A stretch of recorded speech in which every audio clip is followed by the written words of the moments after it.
Adelante, mi brother. Excelente. José.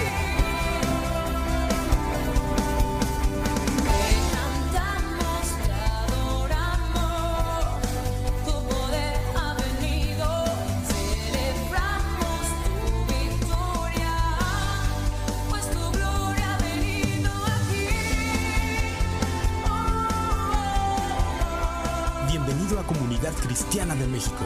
Siéntete en casa. Somos tu familia. Recibamos con un fuerte aplauso la palabra de Dios.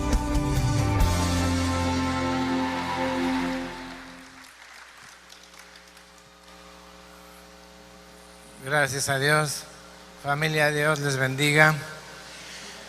El Señor está aquí. Ya hemos orado.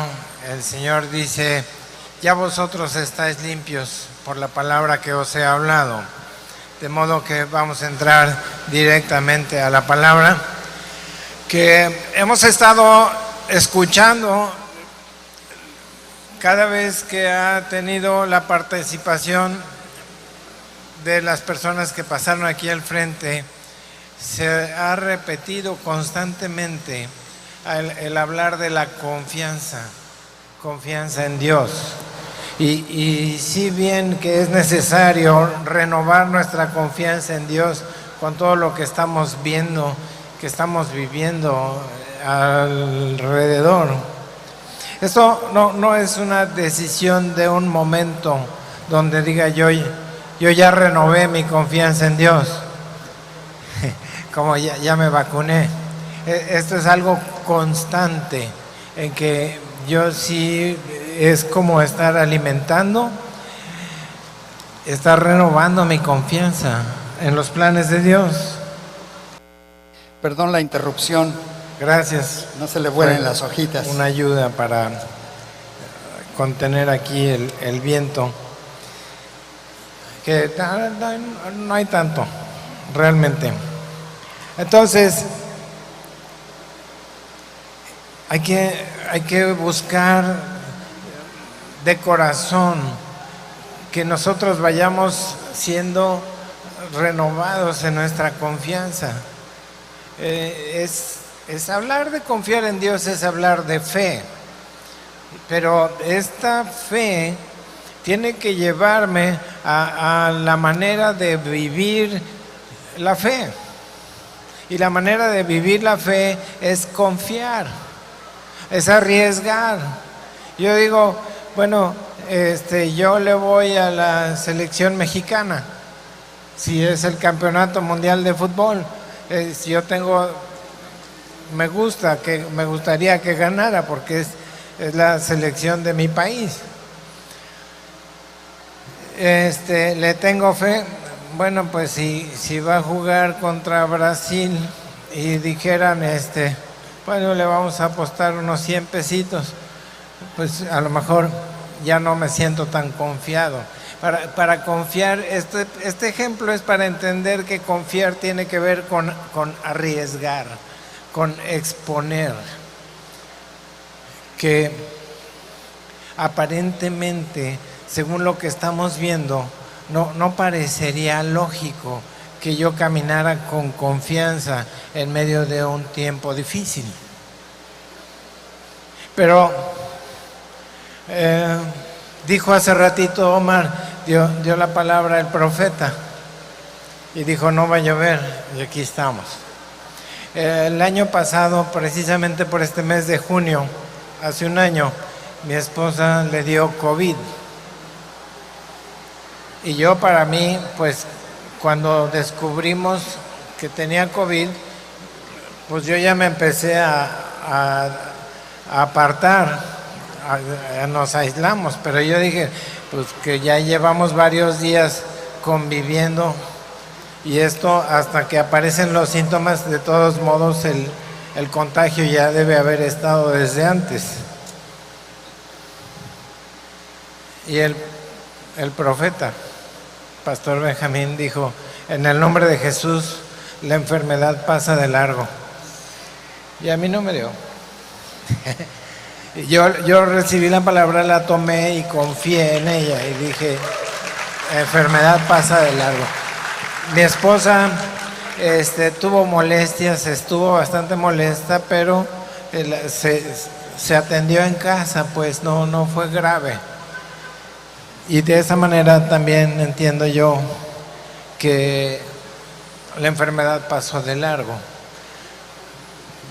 Confiamos, yo tomé esa palabra y dije, gloria a Dios, la entendí como el tiempo cuando el ángel de la muerte pasó y las puertas estaban en el dintel con la sangre del cordero. Pasó de largo. Así que buscamos en actitud constantemente buscar su voluntad, su palabra, su justicia. Y vamos a ver un poco que cada domingo venimos aquí a recibir palabra y tomamos la palabra y de esa palabra nos hemos alimentado y nos hemos fortalecido y estamos siendo alimentados, pero realmente es cuestión de que esta palabra yo la tome y empiece a vivir esta palabra, confiando en ella. Y lo que nos trae la palabra, por ejemplo, el día de hoy, normalmente es muy común que nos hable de líderes históricos, y en este caso vamos a hablar de un hombre llamado Gedeón, que está en el libro de Jueces, en el capítulo 6. Es la historia. Comienza diciendo: los hijos de Israel hicieron lo malo ante los ojos de Jehová, y Jehová los entregó en manos de Madián por 7 años. Y empieza a contar la historia que ellos hacían cosecha.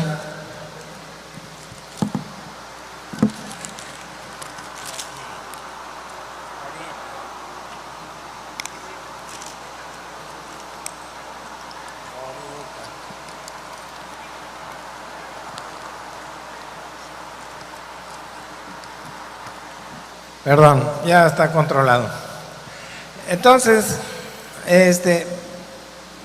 cada vez que iba saliendo algo de cosecha y cada vez que iban teniendo algo, llegaban los madianitas y arrasaban con todo. Y entonces estaba este hombre Gedeón sacudiendo el trigo, cirniendo el trigo para ir guardando, para esconderlo, porque pues, esperaban que en cualquier momento podía volver a pasar esto.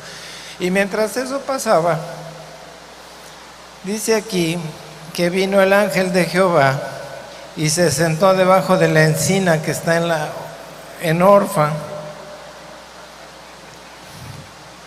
y le dice a Gedeón: Jehová está contigo, varón esforzado y valiente. Y Gedeón respondió: ay, Señor, si Jehová está con nosotros, ¿por qué nos ha venido todo esto? Él está hablando de que está teniendo una cosecha que él no sembró. Él se duele porque dice: si Dios está con nosotros, ¿por qué estoy teniendo esta cosecha? Que vienen y los enemigos ya arrasan con todo lo que tenemos. Por un lado parece que no se acordaban de cómo empieza la historia, donde dice: el pueblo hizo lo malo delante de Jehová y vino ese juicio sobre el pueblo. Pero a lo mejor Gedeón, que Dios lo ve como un hombre esforzado y valiente, no participó de las acciones que trajeron el juicio sobre el pueblo. Pero sin embargo, si yo estoy en el barco y me dicen el barco está haciendo agua por la proa, y yo digo: bueno, al fin que yo estoy en la popa. Si el barco, lo que le vaya a pasar al barco, nos está pasando a todos. Así que por eso muchas veces tenemos cosechas que nosotros no sembramos, Pero sí la palabra dice, todo lo que el hombre sembrare, eso también segará. Y hay cosechas que fueron sembradas por la gente que está a mi alrededor. Si no, lean la parábola de la cizaña, donde dice que el amo sembró buena semilla y en la noche vino el malo y sembró cizaña en medio de su cosecha. Y luego vienen los siervos y le dicen, oye, ¿no sembraste buena semilla? ¿De dónde pues tienes cizaña? Ok, entonces así es la reacción. Lo primero que se le ocurre a Gedeón, dice, ay, si Dios está con nosotros, ¿por qué nos vino todo esto? Y Jehová se le queda viendo y le dice, ve con esta tu fuerza y salvarás a Israel de la mano de los madianitas. Es Jueces 6, verso 14. Dios no le responde dándole una explicación. Él responde dándole un llamado.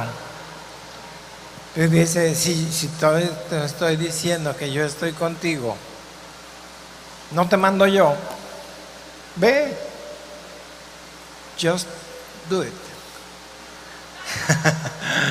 Ok, entonces le respondió, Señor, ¿con qué voy a salvar a Israel?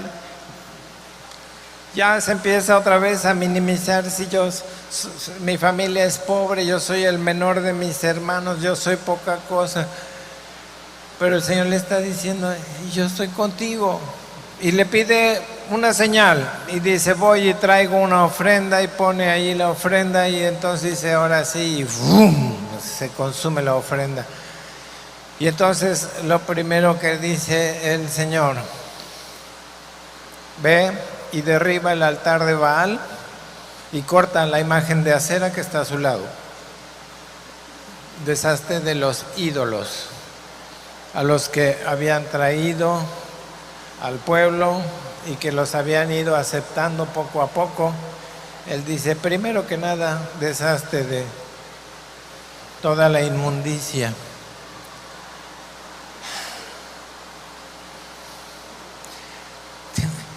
Hay una palabra que compartí hace tiempo, donde hablaba cuando Pablo está en el barco y el barco está en medio de la tormenta y está sacudiendo, y entonces empiezan a tirar al agua todo lo que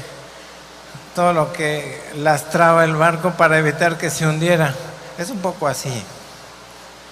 Le dice, primero echa fuera todo ese mugrero.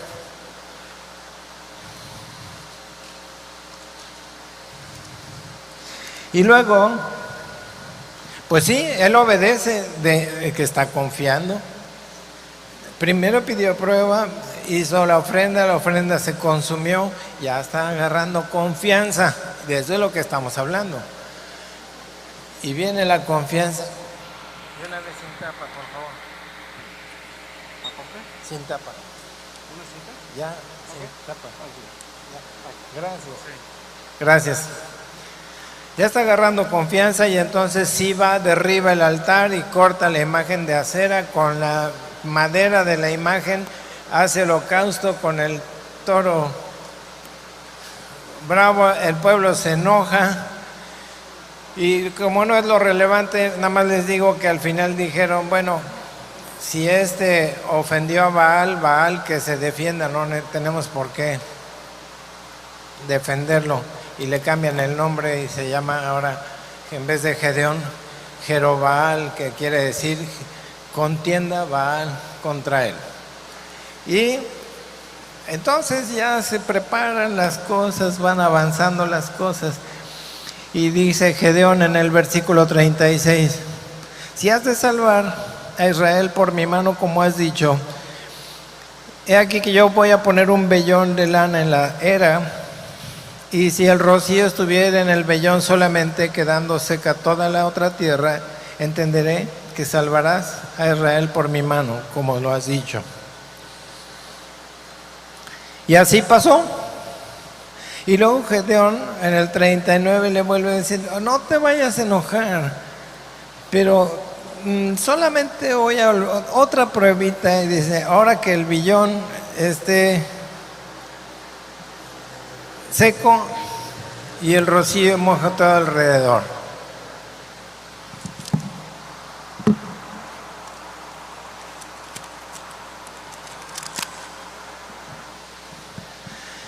Y aquella noche hizo Dios así y solo el vellón quedó seco. Entonces, ya está, Gedeón ya agarró confianza, ¿no? Ya pidió prueba y no le faltó creer en Dios, pero quería confirmar que era de parte de Dios. Y entendemos que muchas veces nosotros recibimos palabra y pedimos confirmación. Se vale que si el Señor me mostró que ahora debo cambiar hacia otro rumbo mi vida o mi trabajo o algunas cosas en mi casa, y digo, sí, esto yo siento que sí puede ser del Señor, pero voy a arriesgar, y entonces pido señal para confirmar. No más que vean lo que pasó. Ahora ya tiene y junta un montón de gente y ya tiene 32,000 hombres para salir a la batalla contra los madianitas. Y Jehová le dice, oye Gedeón, sí, ya estás seguro, ¿no? Que yo voy llevándote a la victoria y yo te voy a entregar a los madianitas. Entonces, si ya estás seguro, ¿para qué llevas tantos soldados? Y se la cobra. Y le dice, diles que los que tengan miedo se regresen, y se van 22,000, se queda con 10,000 nada más. Y le dice, todavía son muchos. No vaya a ser que el pueblo se ensoberbezca y diga que por su propia fuerza ganaron la batalla. Llévalos a tomar agua, y los que no pierdan de vista y agarren así el agua, esos agarre, y a los demás regrésalos. Y se queda con 300. Y con esos 300, Dios le da la estrategia para que tomen trompetas y unas ollas y metan unas antorchas prendidas dentro de las ollas para que no se vean en la oscuridad. Y cuando llega el momento de dar la señal, tocan la trompeta, rompen las ollas, y el ruido de las ollas, el sonido de la trompeta, de repente las antorchas, y estos que están medio dormidos se levantan a medianoche. Oiga, en aquel entonces los soldados no iban uniformados, iban así como vestidos rudimentarios, hasta, me imagino que a lo mejor hasta con pieles. Entonces no es como que tú lo veas, este es de los rojos, este es de los azules, este es de los míos, este es de los... Y a medianoche se ponen ellos mismos las emboscadas, tienen tal confusión que se matan entre ellos. Me acordé mucho de cuando éramos chicos en la escuela. A la hora del recreo salíamos a jugar fútbol. Lo digo por lo de los uniformes. Nos poníamos aquí los del salón y agarrábamos, pues no hacíamos un equipo de 11, hacíamos de 5 y 5 o algo así. Entonces decían, los capitanes escogían, yo a Fernando, yo a Juan, yo a Pedro, yo a quien, hasta que ya tenían sus 5 y 5, ahora le vamos a jugar. Y no teníamos uniforme, andábamos vestidos con la ropa normal de la escuela, y sin embargo andábamos jugando y peleando la pelota, y bien sabíamos cuál era de los nuestros y cuál era de los del otro equipo. Pero aquí está la mano de Dios, y ellos entran en tal confusión que se matan entre ellos mismos y salen huyendo, y todavía los van a perseguir. Dios confirmando confirmando la palabra.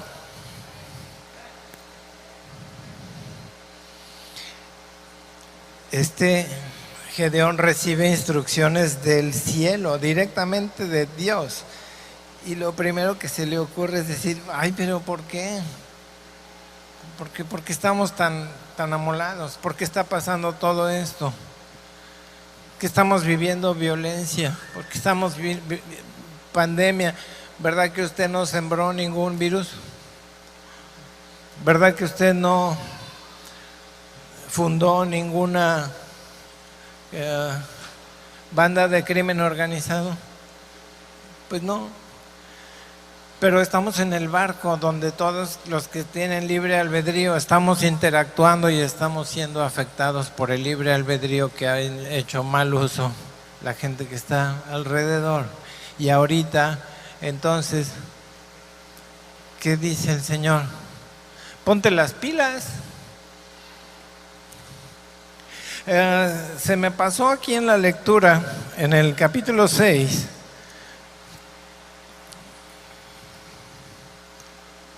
precisamente en el verso 6, dice que así empobrecía Israel de gran manera por causa de Madián, y los hijos de Israel clamaron a Jehová.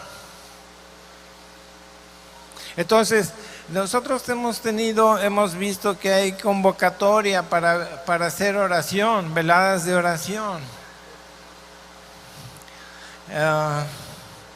También en el libro de Génesis dice por qué fue, en el de Éxodo, perdón, cómo fue que Dios se decidió a sacar al pueblo de la esclavitud. Y dice que el pueblo levantó un clamor y Dios dice, he visto la aflicción de mi pueblo y he oído el clamor y he descendido para librarlos. Pero recibimos el llamado y decimos, júntense a orar. Y pues los que han venido se han dado cuenta de que no sé, si fuera político diríamos no tenemos capacidad de convocatoria. ¿Sabe qué? No tenemos confianza. Sí creemos que Dios tiene el poder para trasladar un monte de un lado al otro. Y sí creemos que Dios tiene poder para que se enderece la situación. Pero no tenemos confianza en que eso va a pasar. Entonces una fe que no confía. Porque si confiara, si yo supiera que esto va a pasar, pues ¿qué no sería yo lo mínimo que hiciera? Si ya no soy yo quien para ponerme un uniforme y agarrar una ametralladora y ponerme a combatir al enemigo. Y dice, no más vénganse a orar. Dice el Señor, no es con espada ni con ejército, sino con el Santo Espíritu de Dios. ¿Qué dijeron ahorita al empezar el Salmo 20? Dice, ellos confían en carros y en caballos, mas nosotros del nombre de Jehová tendremos memoria. Es tiempo de renovar nuestra confianza en los planes de Dios. Los planes de Dios. Aquí nos hablaron también el pastor Omar y dijo, guardar y poner por obra. ¿Qué es lo que digo? Sí creemos, pero no lo hacemos, no confiamos. Guardar y poner por obra. El plan de Dios o los planes de Dios, yo los veo como algo deseable. Lo apruebo como una sana doctrina, pero ¿dónde está el momento en que yo empiezo a caminar en los planes de Dios?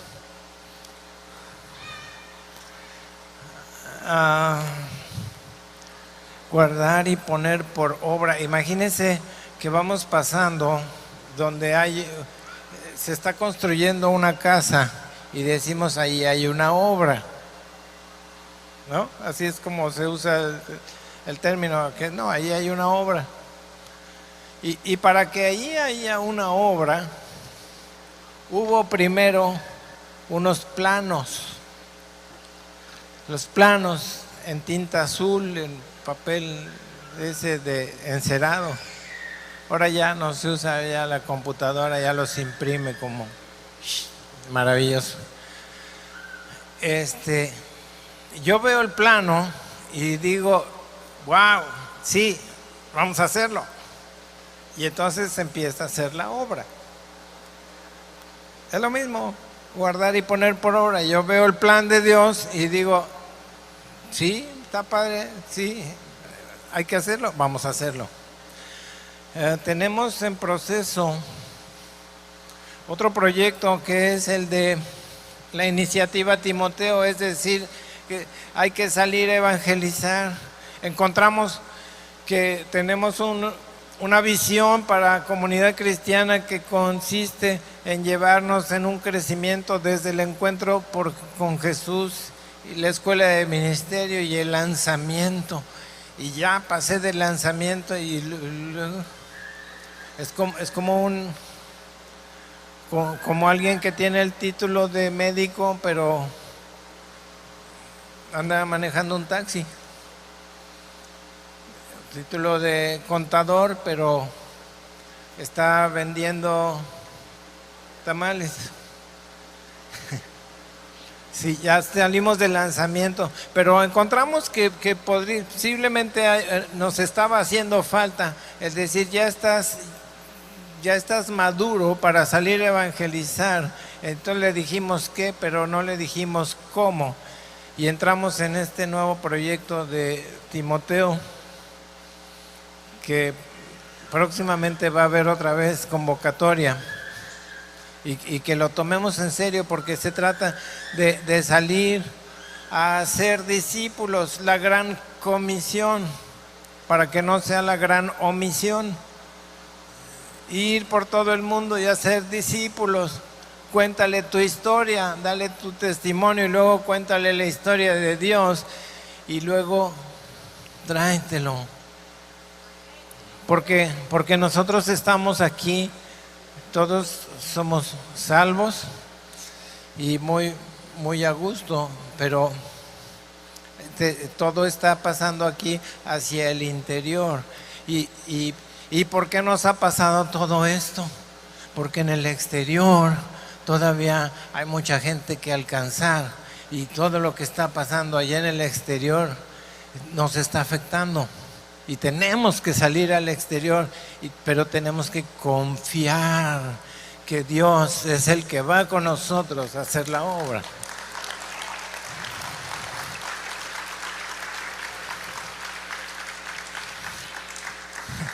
Nosotros vemos la promesa y queremos la promesa y no estamos dispuestos a pasar por el proceso. Nosotros queremos Acapulco para Cristo, pero el proceso es que ir por todo el mundo, ir por todas las colonias y predicar el evangelio. Ahí está el plan de Dios, pero no, sí creemos, pero no confiamos. Entonces está teniendo, ojalá no sea tan desafortunada la palabra que voy a decir, pero está teniendo defecto nuestra fe. Confiar es arriesgar. José el soñador, quiero pedir al grupo de alabanza que pase, por favor. José el soñador, él tiene una visión, él tiene un sueño de Dios. Y resulta que empieza a venir sobre su vida calamidades y está teniendo cosechas que él no sembró. Y los hermanos lo aborrecen. y lo echan a un pozo casi para matarlo, y luego lo venden como esclavo. Y luego llega a servir en casa de Potifar y se va enderezando la cosa, va empezando a ir bien, porque Potifar era más o menos de buen nivel social, pero la esposa de Potifar se le empieza a lanzar los perros. Y José, ¿qué podría decir?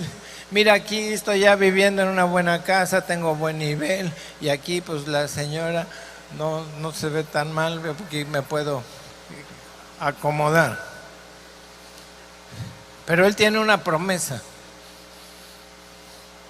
mucho más grande. Y tú ya viste la promesa. No te conformes con menos.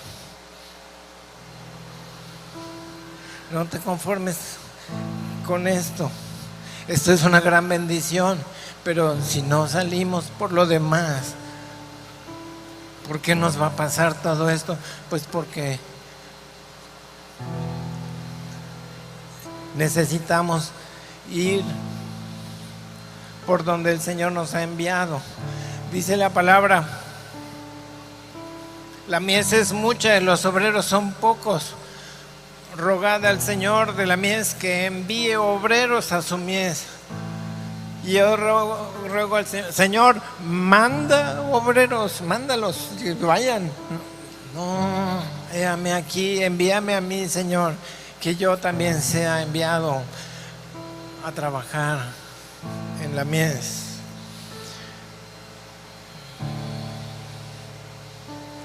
El Señor dice: bástate mi gracia, que mi poder se perfecciona en tu debilidad. En la gracia. Cuando hay luchas para poder decir cómo yo voy a venir como embajador del Rey de Reyes y Señor de Señores, si yo soy Gedeón, mi familia es pobre, yo soy el menor de mis hermanos. Y el Señor le dice: ve, ¿no te envío yo? Vamos poniéndonos de pie. Es tiempo de renovar nuestra confianza en los planes de Dios. Creer, pero confiar y hacer, guardar y poner por obra. No nada más guardar, qué bonitos planos, wow, este diseño, el arquitecto es una eminencia. Ajá, ¿cuándo empezamos? ¿Cuándo empezamos? Hoy. La respuesta es hoy. Empezamos hoy a caminar en la confianza de que el Señor va por delante, y que si los demás confían en sus armas, nosotros confiamos y sabemos en quién hemos confiado. En el nombre de Jesús, Señor, te damos gracias en este día, porque en ti, Señor, está nuestra fortaleza, y en ti, Señor, está nuestra confianza. En ti, Señor, reposa nuestra alma, Señor. Vengan, Señor, de tu presencia tiempos de refrigerio para este pueblo tuyo, Señor. Y ayúdanos, Señor. Envíanos, Señor, a trabajar en la mies, Señor, para que haya una cosecha abundante y para cambiar, Señor, para que por nuestra mano sea salvo todo tu pueblo, Señor, todos los que faltan por estar aquí. Te lo pedimos y te damos gracias en el nombre de Jesús. Amén. Amén, amén, amén, amén.